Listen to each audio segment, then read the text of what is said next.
राजाओं का पहला ग्रंथ अध्याय 5। सुलेमान फरात नदी से लेकर फिलिस्तीनियों के देश और मिस्र की सीमा तक सब राज्यों पर शासन करता था। वे कर देते थे और सुलेमान के जीवन भर उसके अधीन रहे।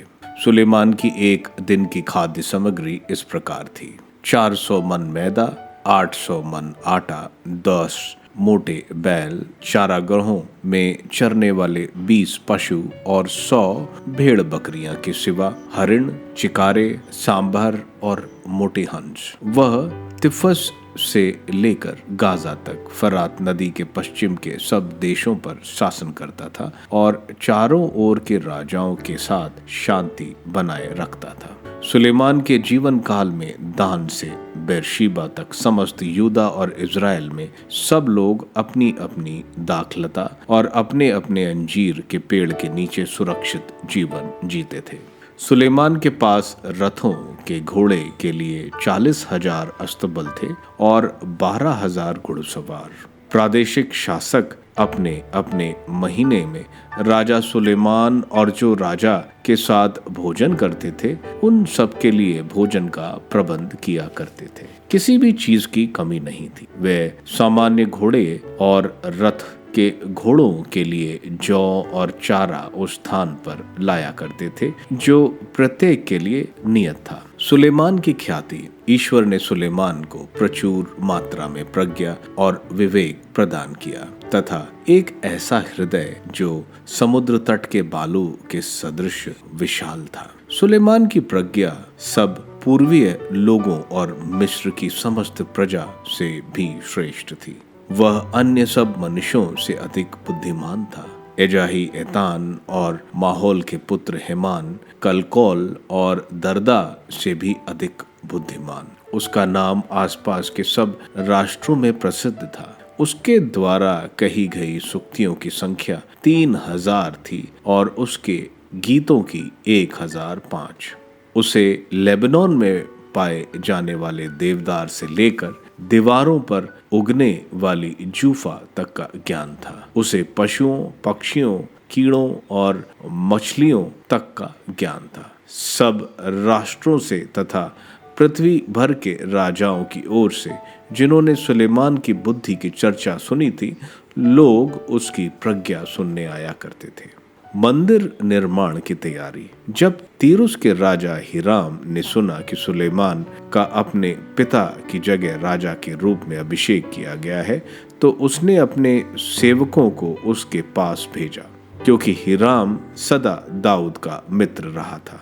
सुलेमान ने हिराम के पास यह संदेश भेजा: आप जानते हैं कि मेरे पिता दाऊद चारों ओर से आक्रमण करने वाले शत्रुओं से घिरे रहने के कारण अपने प्रभु ईश्वर के नाम पर तब तक कोई मंदिर न बनवा सके जब तक प्रभु ने उन्हें उनके अधीन न कर दिया था। लेकिन अब प्रभु मेरे ईश्वर ने मुझे सब ओर से शांति प्रदान की है। ना कोई विरोधी है और ना कोई विपत्ति की आशंका। जैसा कि प्रभु ने मेरे पिता दाऊद से कहा था कि तुम्हारा पुत्र, जिसे मैं तुम्हारे स्थान पर तुम्हारे सिंहासन पर बिठाऊंगा, मेरे नाम पर मंदिर बनवाएगा। इसलिए मैं प्रभु अपने ईश्वर के नाम पर एक मंदिर बनवाना चाहता हूँ। आप मेरे लिए लेबनोन के देवदार कटवाने का आदेश दें।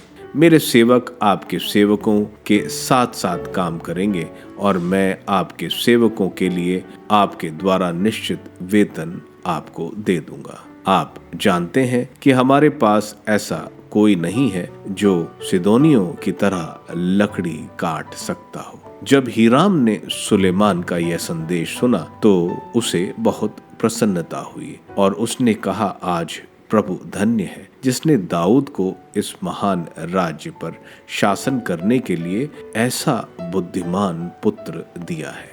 इसके बाद हिराम ने सुलेमान को कहलवाया, मुझे आपका भेजा हुआ संदेश मिला और मैं आपकी इच्छा के अनुसार देवदार और सनोवर वृक्ष दे दूंगा। मेरे सेवक उन्हें लेबनोन से समुद्र तक पहुंचा देंगे और मैं बेड़े बनवा कर समुद्री मार्ग से उस स्थान तक पहुंचवा दूंगा जो आप निश्चित करेंगे और वहां उन्हें उतरवा दूंगा। आप वहां से उन्हें ले जाएंगे। मैं चाहता हूं कि आप अपनी ओर से मेरे घराने के लिए रसद भिजवाएं। इसलिए हीराम ने सुलेमान को उसकी आवश्यकता के अनुसार देवदार और सनोवर वृक्ष पहुंचवाए, और सुलेमान ने हीराम को उसके घराने के रसद के लिए 3.25 लाख मन गेहूं और 350 मन कटे हुए जैतून का तेल दिया। सुलेमान हीराम को प्रतिवर्ष यही दिया करता था। प्रभु ने अपनी प्रतिज्ञा के अनुसार सुलेमान को बुद्धि दी थी। हीराम और सुलेमान में सद्भाव बना रहा और उन्होंने आपस में संधि कर ली। राजा सुलेमान ने समस्त इज़राइल से 30,000 लोग को बेगार में लगाया। उनमें 10,000 को वह प्रतिमास लेबनन भेज दिया करता था। वे महीने भर लेबनन में काम करते तो 2 महीने घर रहते। अदोनीराम बेगार की देखरेख करता था।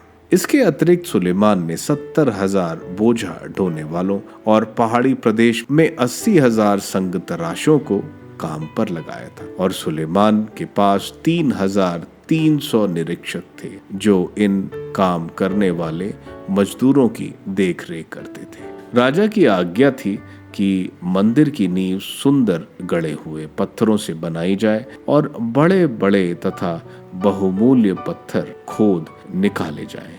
सुलेमान और हीराम के मिस्री तथा गबल के मजदूर मंदिर निर्माण के लिए लकड़ी और पत्थर गढ़ते थे।